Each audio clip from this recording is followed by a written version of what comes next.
Salam, selamat pagi anak-anak hebat. Tuhan berkati. Hari ini Miss Sena akan menjelaskan materi untuk anak-anak untuk bisa dinonton ya, nonton video ya, supaya anak-anak bisa mengerti.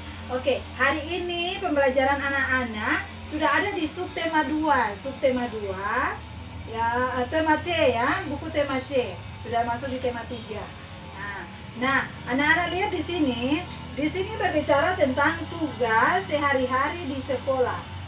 Kemarin Miss Sena tanya bahkan di Zoom tadi, Miss Sena jelaskan tentang bagaimana anak-anak membantu orang tua di rumah ya, kegiatan anak-anak di rumah, apa saja yang anak-anak kerjakan di rumah. Nah, sekarang kegiatan menyangkut dengan tugas anak-anak ketika berada di lingkungan sekolah. Nah, di sini anak-anak bisa lihat Wira dan teman-temannya mereka sedang belajar. Jadi mereka belajar dengan aman ya. Ruang kelas mereka nyaman. Kalau ruang kelas ketika anak-anak belajar kemudian tidak ada keributan ya, tidak ada yang lari sana sini, otomatis nyaman. Jadi kegiatan anak-anak di sekolah yang paling utama itu adalah anak-anak, lihat gambar di sini, belajar ya. Anak-anak belajar. Nah, bermain juga ya. Jadi anak-anak bukan berarti belajar terus kemudian tidak ada waktu bermain. Tapi yang paling utama anak-anak punya kegiatan di sekolah itu adalah belajar ya, bersama dengan teman-teman. Oke. Nah, kita akan lihat di sini materi apa saja yang akan kita pelajari. Di sini kaitan dengan, di sini ada pelajaran bahasa Indonesia menyangkut dengan Dena. Anak-anak lihat di sini, ini merupakan gambar dari Dena sekolah ya. Apa itu Dena? Anak-anak lihat di sini. Dena adalah, anak-anak bisa baca di sini. Dena adalah gambar dari ukuran yang lebih kecil dari ukuran sebenarnya. Jadi Dena itu dapat berfungsi untuk menunjukkan lokasi tempat yang dituju dengan jelas. Jadi kalau kita mengetahui Dena, seseorang ketika dia membangun sebuah rumah, otomatis dia suruh tolong gambar denanya ya. Ada bagian-bagiannya ya, mungkin ada dapurnya sebelah mana, ruang tamunya sebelah mana, ruang keluarganya sebelah mana ya, ruang kalian untuk bisa belajar juga sebelah mana, itu diatur sedemikian rupa. Kalau sudah anak-anak paham tentang Dena, supaya sangat memudahkan anak-anak ya. Contoh di sini anak-anak lihat, di sini gambar sekolah Wira. Nah, sekolah Wira terletak di mana? Anak-anak bisa lihat di sini. Di sini ada kantor kelurahan, ada posyandu, ada taman, ya. Ada rumah Pak Tagor, ada rumah Pak Made, rumah Ayum, ya. Ada rumah Wati, ada masjid, ya. Ada rumah Wira, ada lapangan olahraga, ada rumah Bobi, ada SD Persahabatan di sini. Nah, bagaimana anak-anak bisa mengetahui sekolah ya, sekolah Wira? Anak-anak harus lihat sesuai Dena. Dia sekolah ini dia terletak di jalan apa? Ya. Dia sekolah ini di sampingnya ada apa? Mungkin ada toko buku ya. Mungkin ada rumah teman yang lain yang kalian ketahui, supaya atau ada masjid atau ada gereja, supaya memudahkan anak-anak untuk mengetahui lokasi atau tempat yang anak-anak tuju. Sama dengan yang Miss bilang pada saat Zoom, Miss tanya ke anak-anak, nah, rumahnya di mana, jalan apa, ya, nomor berapa, semuanya ya. Anak-anak hebat, waktu Zoom Miss tanya, mereka bisa menjelaskan, luar biasa. Oke. Jadi harus tahu ya. Contoh di sini di halaman 47, lengkapi kalimat berdasarkan Dena lokasi. Jadi ini ya, Jalan Pinus, Bank Negara, kemudian rumah sakit. Nah, di Jalan Pinus ini kemudian lurus, ada apa di sini? Ada apa lagi ya? Ada kantor pos dan sebagainya. Nah, itu memudahkan sekali anak-anak untuk mengetahui tentang Dena. Jadi intinya Dena adalah gambar dalam ukuran yang lebih kecil. Nah, gambar itu memudahkan anak-anak untuk mengetahui lokasi atau tempat yang akan anak-anak akan tuju, supaya jelas, ya.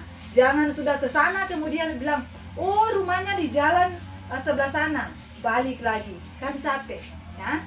Jadi harus memakai dena supaya jelas. Jadi itu sebenarnya seperti peta ya, tapi peta kecil supaya bisa mengetahui, anak-anak mengetahui tempat yang anak-anak tuju dengan jelas. Oke. Nah, di halaman 49 di sini kaitan dengan pelajaran matematika. Ya. Tadi pada saat Zoom, Miss Sena sudah jelaskan, misalnya uang 5.000, kemudian ditambah dengan 2.000, otomatis jumlahnya sudah berbeda ya. 5.000 ditambah 2.000 otomatis sudah 7.000. Kalau kita tambah lagi dengan 10.000, ya, Nana lihat sini, 10.000 ditambah 5.000 ditambah 2.000, berarti sudah jadi berapa? 17.000. Atau Miss ganti ya, Miss ganti dengan koin 2.000, kemudian ditambah lagi dengan uang koin yang 200. Nah, ditambah lagi dengan uang koin yang 500, kemudian ditambah lagi dengan uang koin yang 500. Nah, koinnya 500 kan 2, otomatis 500 ditambah 500 jadi 1.000. Nah, yang uang kertas di sini 2.000. Nah, 2.000 ditambah 1.000 yang tadi yang 500 ini otomatis jadi 2.500. Nah, ditambah lagi dengan uang yang koin ya, yang satu jumlahnya 200.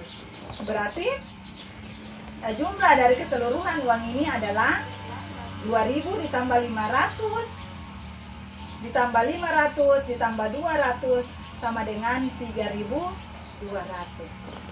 ya. Oke. Nah, itu kaitan dengan penjumlahan uang, baik uang kertas maupun uang koin. Nah, seperti ini di halaman 50.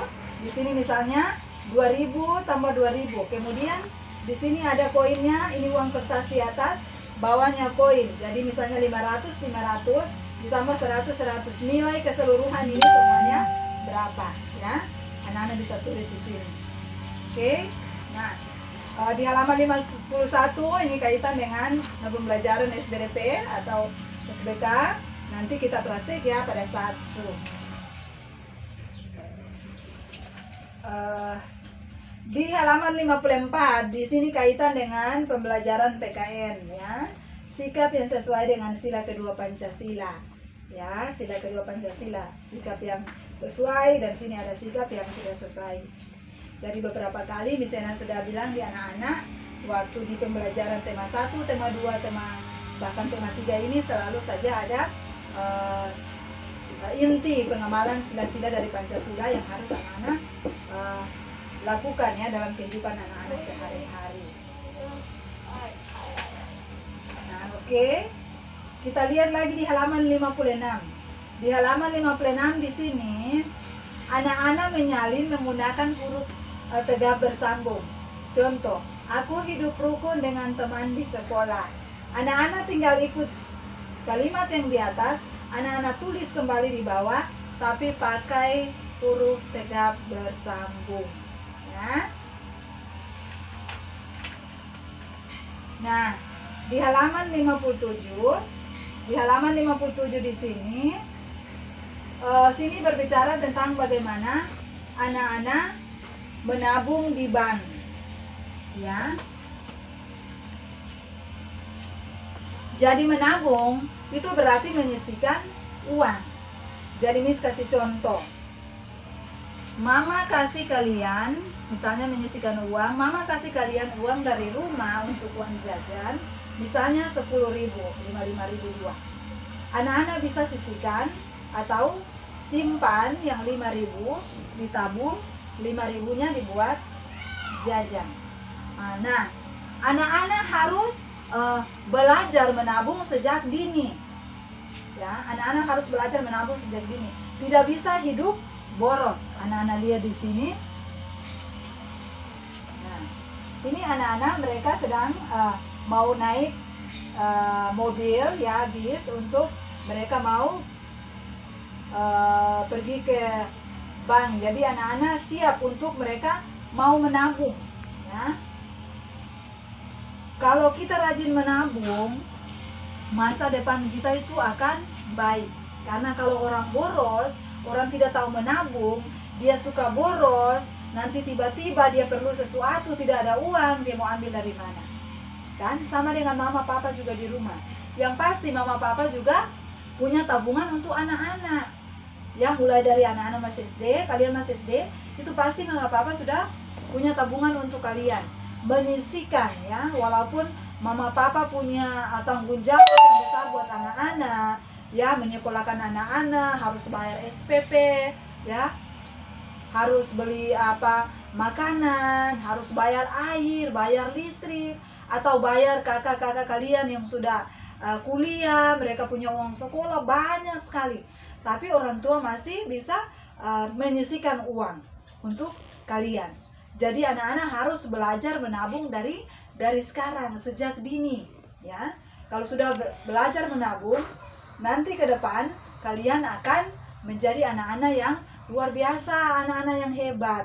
Karena ketika kalian misalnya sekolah nanti, uangnya mama sudah tidak cari-cari lagi. Kan sudah ada tabungan. Kan tinggal diambil, kalian bisa lanjut sekolah, ya. Jadi ketika anak-anak sudah, misalnya corona sudah selesai, kemudian anak-anak masuk lagi, ya, ketemu lagi dengan teman-teman di sekolah, misalnya anak-anak diberi jajan oleh orang tua, itu kalian belajar menyisihkan. Minimal harus punya celengan di rumah, ya. Kalau punya celengan di rumah, jangan isi hari ini besok buka, tidak boleh, ya. Jangan setelah isi, pagi isi, sore buka, tidak boleh, harus disimpan. Tapi yang paling aman, kalian harus belajar menyisihkan uang untuk disimpan di bank, yang paling aman, ya. Oke, terima kasih anak-anak hebat, Tuhan berkati. Jadi pembelajaran hari ini anak-anak untuk bagaimana anak-anak memahami tentang dana, ya, bagaimana anak-anak menabung, bagaimana anak-anak harus melaksanakan inti pengamalan dari sila-sila Pancasila, kemudian nanti menulis kalimat dengan huruf tegak bersambung. Tuhan berkati supaya ketika Miss Ena mengirim soal, anak-anak bisa mengerjakan dengan baik. Oke, terima kasih, Tuhan berkati, tetap semangat.